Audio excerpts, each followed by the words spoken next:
नमस्कार, मैं हूँ सीमा गर्ग, आपकी योगा इंस्ट्रक्टर, और आज मैं लाई हूँ आपके लिए वीडियो सूर्य भेदी प्राणायाम पर। अनुलोम विलोम, चक्र भेदी प्राणायाम और आज सूर्य भेदी प्राणायाम। सूर्य भेदी प्राणायाम को सर्दी में किया जाता है, ठंडे इलाकों में किया जाता है, जहाँ ठंड होती है वहां पे किया जाता है, या आपको बहुत ज्यादा ठंड लग रही है बॉडी वाइज तो आप इसको तभी अपना सकते हैं और आपको इंस्टेंट आराम मिलेगा। तभी की तभी आपकी बॉडी गर्म होनी शुरू हो जाएगी, यानी कि आपको आपके शरीर में टेम्परेचर आपकी बॉडी का बढ़ जाएगा। सूर्य भेदी प्राणायाम से पता लगता है कि ये प्राणायाम सूर्य को याद करके किया जाता है और इससे आपकी पिघला नाड़ी इफेक्ट होती है। इस नाड़ी को हम सक्रिय कर लेते हैं सूर्य भेदी प्राणायाम से, और हमें क्या क्या फायदे होते हैं अब पहले उसके बारे में हम बता देते हैं। और दूसरा, ध्यान रहे हाई बीपी वाले पेशेंट को ये नहीं करना चाहिए, और करें तो किसी इंस्ट्रक्टर के अंदर करें, कम राउंड के साथ करें, और क्या आपकी बॉडी में इफेक्ट हो रहा है उसको देख के करें। बहुत ज्यादा सर्दी में हाई बीपी वाले पेशेंट भी इसको कर सकते हैं। यदि आपको ठंड से बचाना है शरीर को तब करें। आप लो बीपी के पेशेंट हैं तो रक्तचाप यानी कि ब्लड प्रेशर को बढ़ाने के लिए इसको किया जाता है, और ये आपका लो बीपी के लिए रामबाण की तरह सिद्ध होता है। और दूसरा, ये सूर्य को याद करके किया जाता है तो हमारे शरीर में गर्मी बढ़ती है, जिससे कोल्ड, कफ, अस्थमा, साइनस जैसी दिक्कतें हमारी जड़ से खत्म हो जाती है नियमित रूप से इसको अभ्यास में लाने से। और ठंड को कम करता है, और आपका देखा जाए तो इम्यूनिटी को बढ़ाता है। और जब ये इम्यूनिटी को बढ़ाता है, सूर्य भेदी प्राणायाम जब इम्यूनिटी को बढ़ाता है तो सीधी सी बात है आपका वेट कंट्रोल होगा, क्योंकि वेट कंट्रोल करने के लिए इम्यूनिटी स्ट्रांग होनी चाहिए, ज्यादा होनी चाहिए, जो कि ये सीधा इफेक्ट करता है।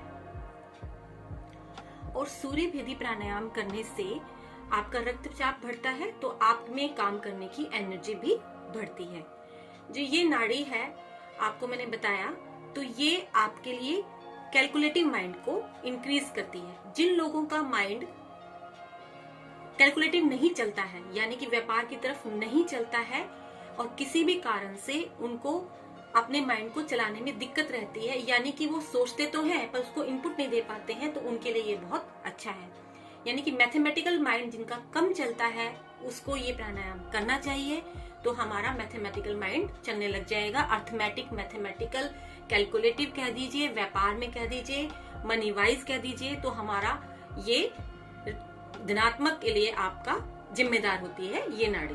तो सूर्य भेदी प्राणायाम धनात्मक जो आपका अंदर से है उसको सक्रिय करता है। तो मैंने आपको ये फायदे बता दिए। और दूसरी बात, डायबिटीज को भी ये कंट्रोल में लेके आता है। और दूसरा आपको बताया जाए डिप्रेशन, यानी कि मन वाइज देखा है तो क्या फायदा बता दिया मैंने कि आपको कैलकुलेटिव माइंड चलाता है आपका, ये मन का एक इफेक्ट हो गया, फायदा हो गया, लाभ हो गया। दूसरा, आपका डिप्रेशन या ब्रेन रिलेटेड कोई भी आपको दिक्कत है तो उसको ये कम करता है। डिप्रेशन को ये काफी हद तक कंट्रोल में ला देता है, और जिन्हें नींद नहीं आती है उन्हें इसे करने से नींद भी आने लगती है, क्योंकि लो ब्लड प्रेशर वालों को नींद ज्यादा आती है।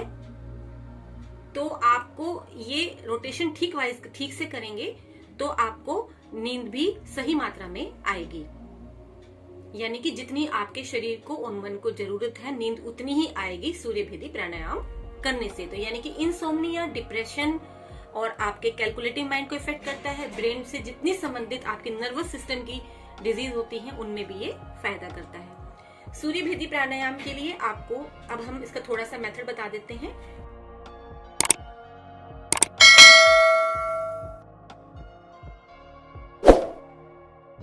किसी भी सुखासन में बैठिए, एक लेग आप ऊपर कीजिए पद्मासन में, या पूरा पद्मासन लगाइए। वज्रासन में बैठ सकते हैं, या सिंपल आप ऐसे भी बैठ सकते हैं, पर कमर गर्दन सीधी रखें।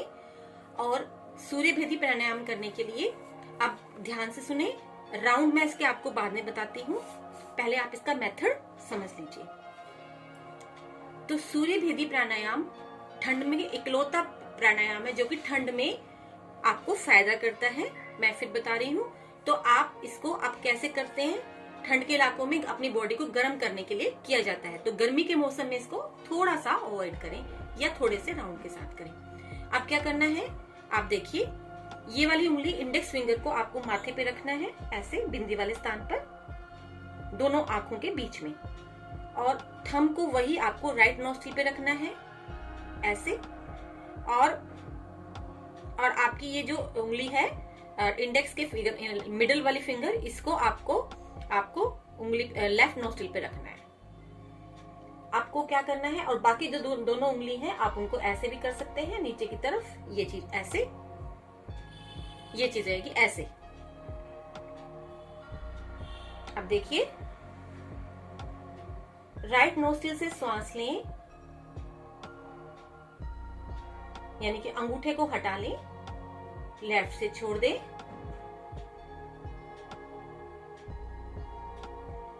राइट से श्वास लें,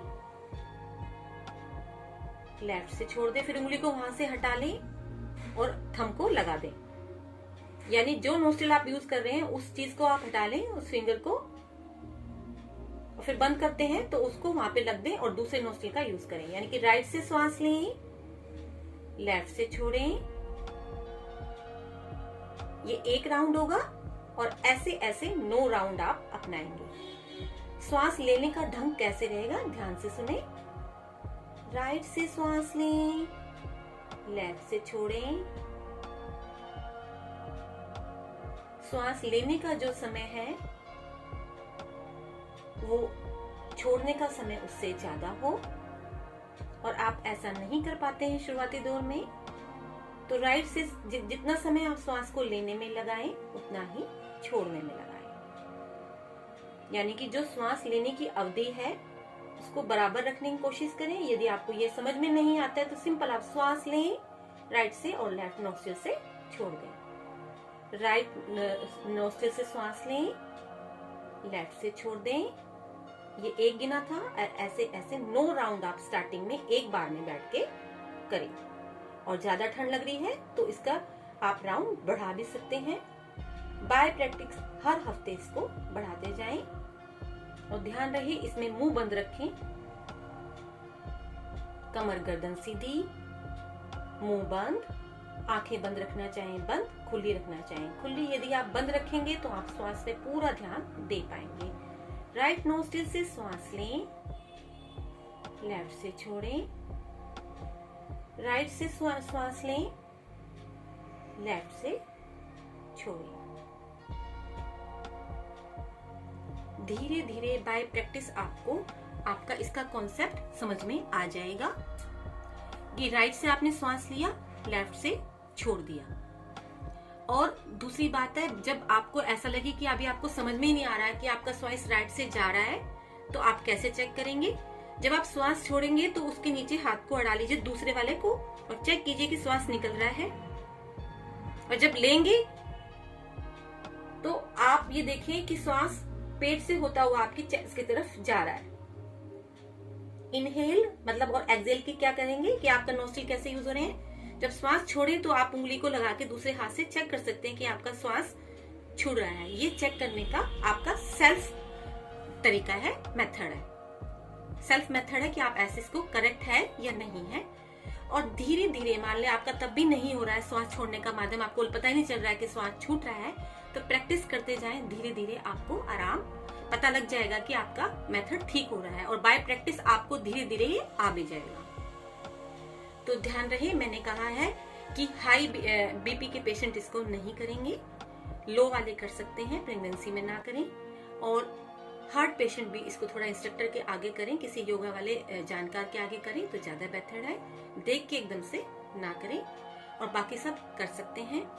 तो प्लीज इसको अपनाएं सर्दी के मौसम में। और देखिए आपकी बॉडी में दिन में 3 बार करें, ज्यादा सर्दी है, और जैसे आप सर्दी ज्यादा है जनवरी में, आप इसे 3 बार भी इस्तेमाल ला सकते हैं। खाने पे थोड़ा सा ध्यान रखना पड़ेगा, खाली पेट करना चाहिए। यदि आपने खाना खाए हुए 1 घंटा हो चुका है तब भी आप इसको कर सकते हैं।